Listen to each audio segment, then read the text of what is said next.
Hi, I'm Matt. And I'm DeeDee. We are the hilarious outcome of opposing brains sharing a mutual desire to share knowledge and positive thinking about hemp and cannabis. We are here to tear down the walls built by Big Pharma and other big companies that seek to keep the human race in fear and divided. We are here to shatter the myths about hemp and cannabis and change the stigma of this amazing plant. Welcome to Hemp and Happiness with the Hemp Queen And Emperor. Podcast. Join us as we venture into this misunderstood and the unknown. Hey, happy hempsters. We are back for another edition of Hemp and Happiness. My name's DeeDee, and that's Matt. So just thought I'd reintroduce ourselves. Just in case you haven't listened before. We like to discuss some topics, some off-the-wall topics sometimes. We think of some pretty interesting things. Matt's a little bit more out there sometimes than I am, which is kind of cool. We kind of balance each other out really well. Out there physically? Psychologically? Both, definitely.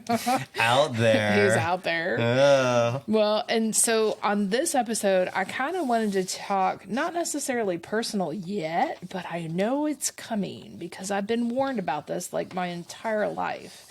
So it sucks being a woman sometimes, Matt. We have... Does it? Yeah. Sometimes, I mean, we got our periods, then we get menopause, and... Right now, I'm at that pre-menopause type stage a little bit, just like slowly getting into the menopause stuff so it can take its sweet, dear old time. But I am about that age. This is about the age that my mom started kind of going through some of this stuff. But I was reading today. We both read a lot because we want to stay up to date on certain things. Don't be a smartass. Okay, so I'm going to preface this show. Yeah, this show's by saying I will be doing very little talking. No, because there's more to it. If a man says menopause, you may as well just go ahead and kick your own self in the balls. Well, because that's pretty much most women want to kick you in the balls too. So I will be a silent observer. Well, no, because it's about cannabis. I'll be chipping in when we get to the male menopause section, which is something I'm feeling right now. Whatever. But I was doing some reading this morning, and I was like, oh, well, that makes perfect sense. I mean, we've talked about all the different things that cannabis and CBD and full spectrum CBD products can help with. Obviously, that's what our show is about. But this one really related to how some women that are premenopausal and even menopausal are using edibles to help with their symptoms. And it makes perfect sense because CBD, it just kind of lets your body find its homeostasis, kind of rights things. Now, does it cure anything? No, we all know that. It doesn't cure anything, but it helps your body help itself. So really, your body is this working miracle, right? It can heal yourself. Your mind does a lot of things with healing your body. Obviously, that positivity is super important. Like if you're facing cancer or, any other horrible ailment, keeping that positivity and keeping that well balanced in your mind is huge for your overall health and wellness, right? We've talked about that before, the power of positivity.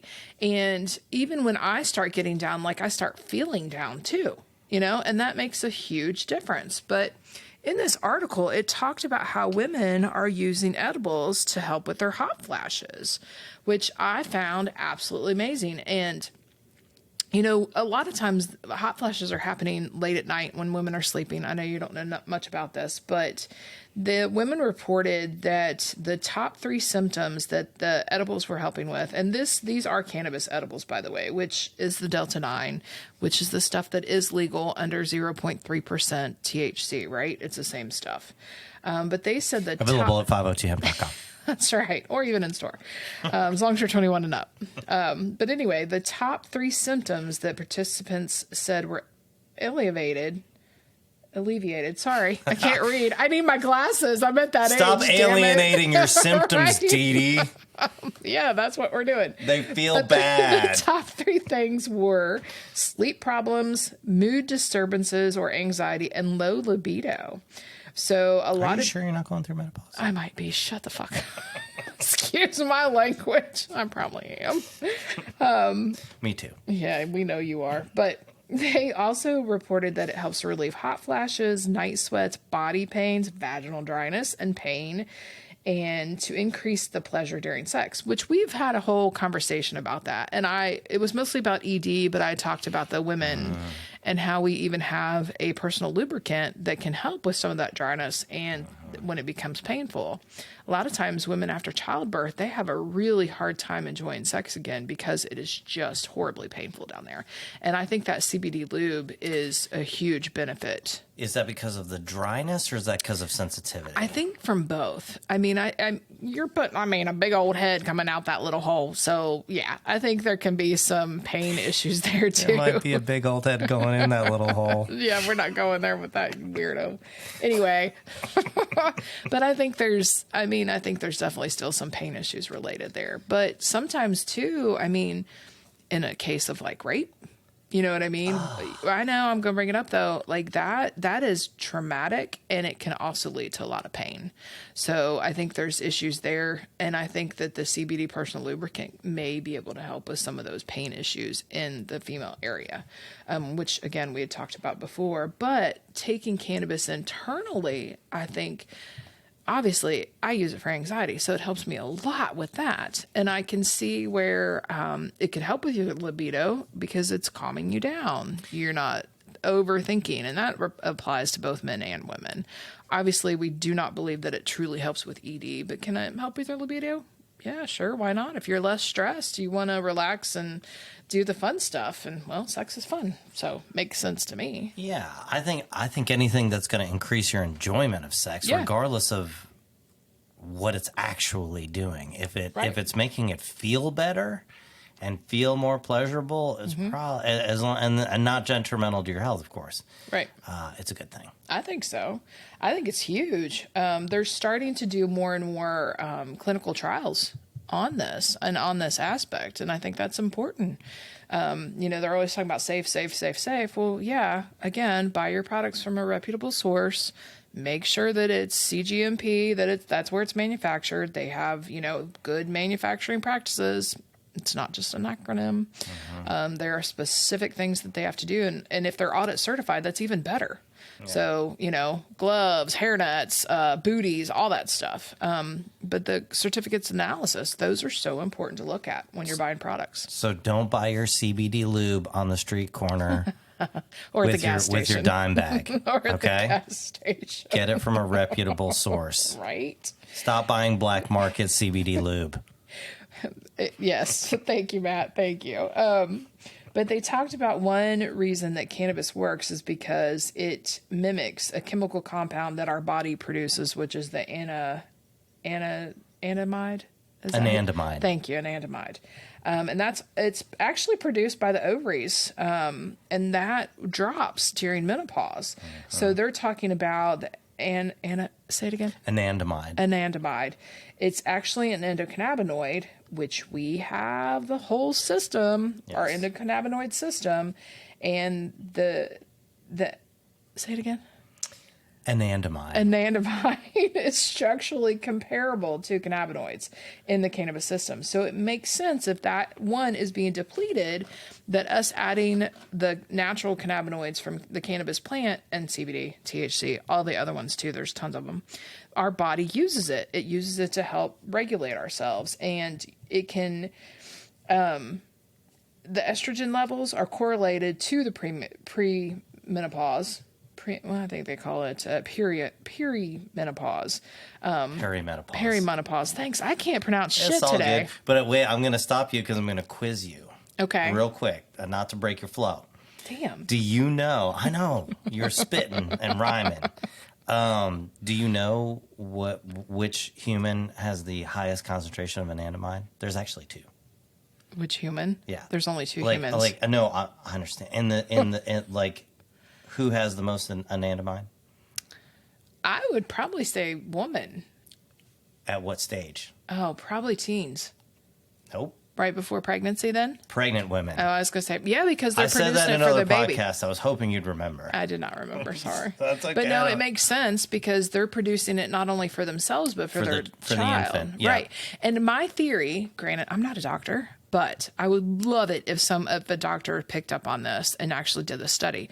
I've had many women who have just given birth and they are going through that just postpartum depression and it is draining them. And I get them on our THC-free CBD oil, and I swear I could not tell you how many women have come back in and been like, you saved me.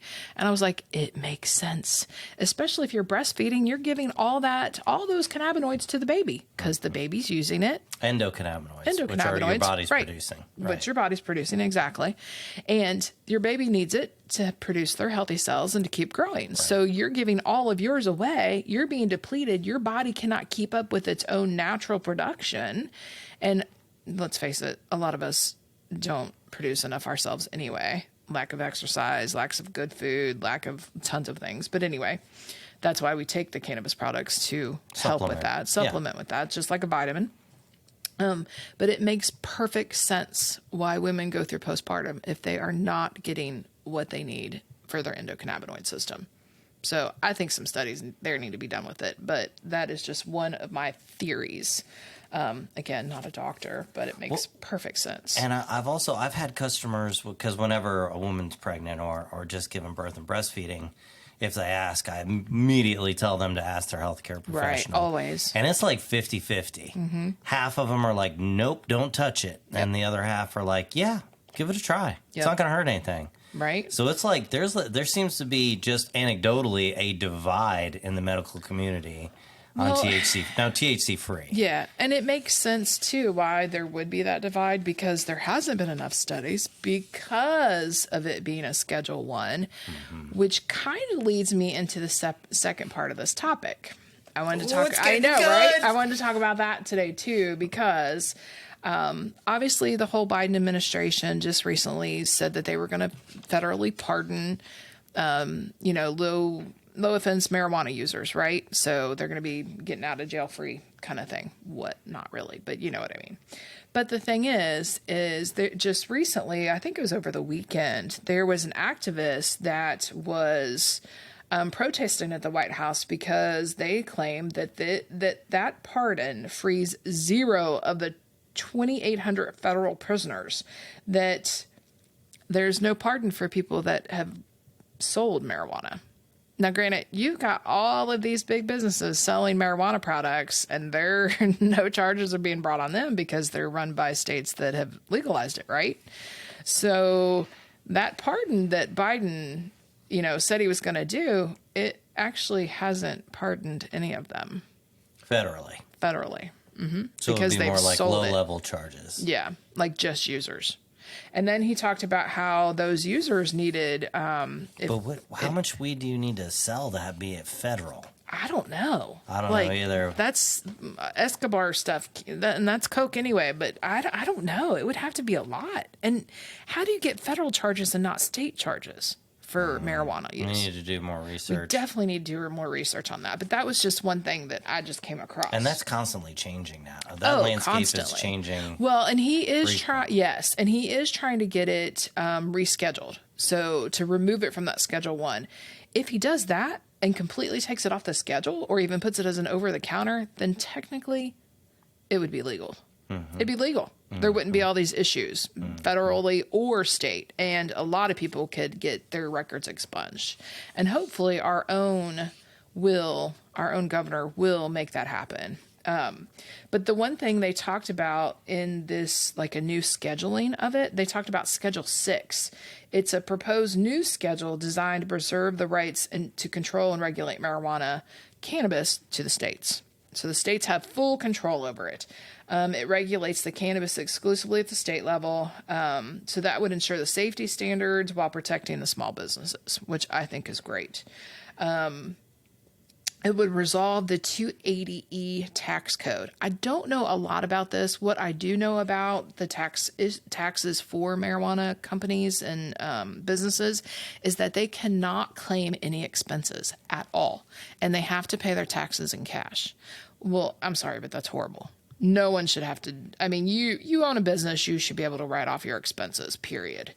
So I'm hopefully that's what they mean by that 280E tax code. It would also access to traditional banking and merchant services, which would be huge.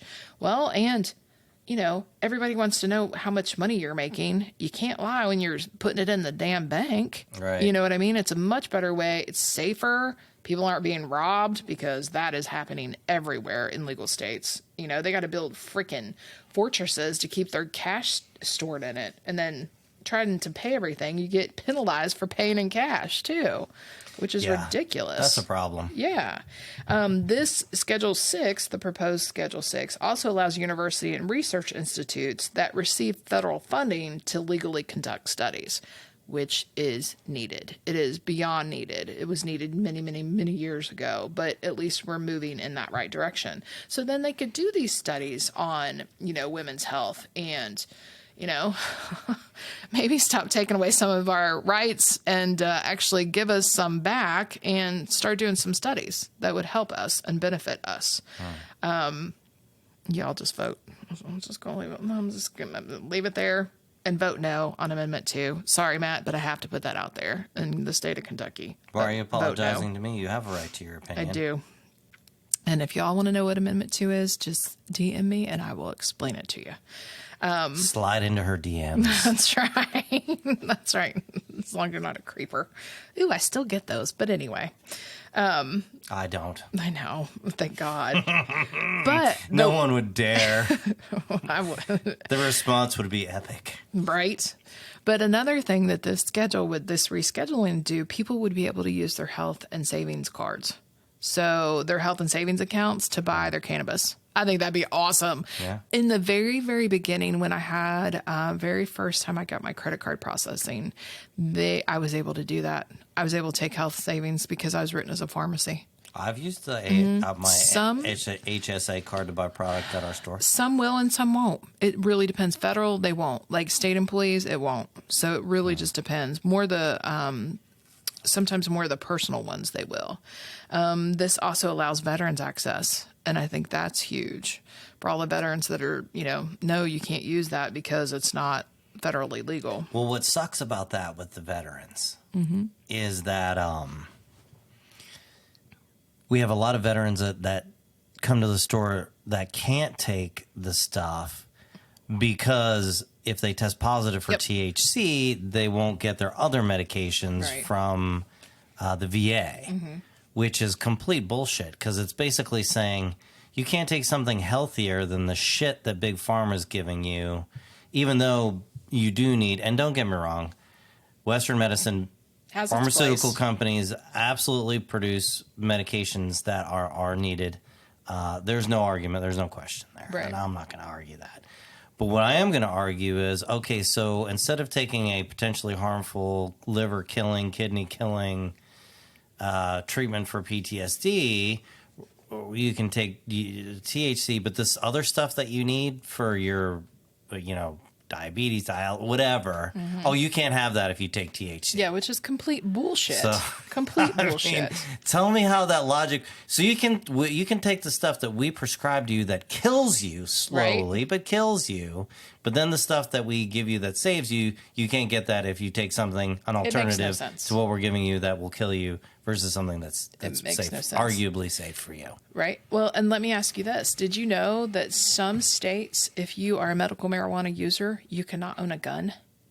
What state is that? I believe it's Florida, and I think Ohio. And I could be wrong. They're taking away our guns. Yeah, if you are a registered medical marijuana user, they will not let you buy guns. And this Schedule 6 proposal, it is if a registered patient who uses medical cannabis shall not be subjected to additional federal taxes while maintaining their Second Amendment rights. Well, the good news is you can come to Kentucky. There you go. There you go. And pretty much buy a gun at a vending machine here. I kind of did. We have the loosest gun laws. It's disturbing. Well, and now you don't even have to have a concealed carry. Nope. I mean, I went to the classes, but I didn't bother to register the concealed carry because I can carry if I want to. with guns in Kentucky. I'm not 100% sure how I feel about that. I know. I know that I've asked people to leave the store who have come in with guns on one occasion. Well, yeah, I remember that, and that was rather frightening too. That person was. I remember that. Yeah. So, yeah, I mean, no, I would say not in someone's business. You don't want to walk into a business with a gun, but I think that otherwise, it's absolutely your constitutional right. Yeah. And I heard a fascinating documentary on the origin of militias and things like that. We may have to do a podcast on it. We might, but I don't want to digress. We're talking about menopause. How do we get into this political maelstrom? But I also wanted to bring that up too, though, because if cannabis is rescheduled, then it will open up the doors to so much research, which will help so many people. I mean, this society, we're sick and tired of being sick and tired, right? And we just keep getting, well, take this pill, try this pill. And that's what they do when you're going through menopause. They want to give you an antidepressant. They want to give you water pills. They want to give you hormonal replacement. Well, I'm sorry, I can't take hormonal replacement. I've had blood clots. They cause blood clots. Some of them even cause cancer. I don't want that. I was on the damn Depo-Provera shot for way longer than I should have, which in that fine print that they put in those little packages, it can cause breast cancer. So I'm constantly checking my boobs, which you should anyway. But I've had to have the scan thingies done on my boobs since I was like in my early 30s. I shouldn't have that done until my 40s or even 50s, but I'm responsible. I check them. Mammogram? Yeah, mammograms. You don't have to have a No, I do. You're in your 40s? Not till your 40s. Mm-hmm. Well, I'm an FBI member. I bet you are. Federal booby inspector. Yeah, buddy. Anyway, we're not even going there. But now I've had to have them for a long time. And I have lumps that they're not anything, but you got to get that shit checked out. Yeah. So with more research, with it getting removed from the Schedule 1, I truly believe that it will benefit everyone, and it will benefit women probably the most, because we're being denied our health and wellness anyway when it comes to birthing availability for women and all that kind of stuff. So I think it is very much needed to have these alternatives available for women, for everyone in general. And we shouldn't be denied cannabis use when it helps us get through these horrific body changes that our body goes through. And like I said, not everybody can take hormonal replacement therapy. Not everybody can take pills. I certainly don't want to get on anti-anxiety medication. I would much rather take a CBD product, full spectrum CBD product, or even smoke a joint. Who cares? I think it's up to everyone's individual rights and needs to be able to use a plant to help their health and wellness. So that was kind of bringing it all back in. And that's, did you see that? I like how you brought that full circle. I did. Okay. I did. I was wondering where the plot was going. You just got to stick with me. You got to stick Boom. with me. Boom. Mic drop. Drop That mic. Mic drop. Oh, jinx. Look at that. Look at that thing. No, I just think that people need to be aware. There are things going on federally and in the states that they are trying to get more and more things changed, and I think it's great. Yeah. I definitely think it's the right step in the right direction. I think anybody with a low-level marijuana offense should be pardoned, period. I think even people that still have those kind of things on their record should get pardoned for it, too. I mean, nobody should be sitting in jail for a joint. Yeah. Just, no. Well, and here's the thing, too, is you're never going to get rid of all the sheeple. Unfortunately, humans are hardwired to be, to some extent, socially passive and accepting of nonsensical rules. Right. But a lot more people are getting aware, and a lot more people are waking up and saying, hey, this does smell like bullshit. Right. And I think that that's a wonderful thing. I do too. I think that I don't know if it's a correlation or a causation, but I can't help but notice that the more CBD and cannabis break loose, the more independent thought seems to be occurring within our society, you know?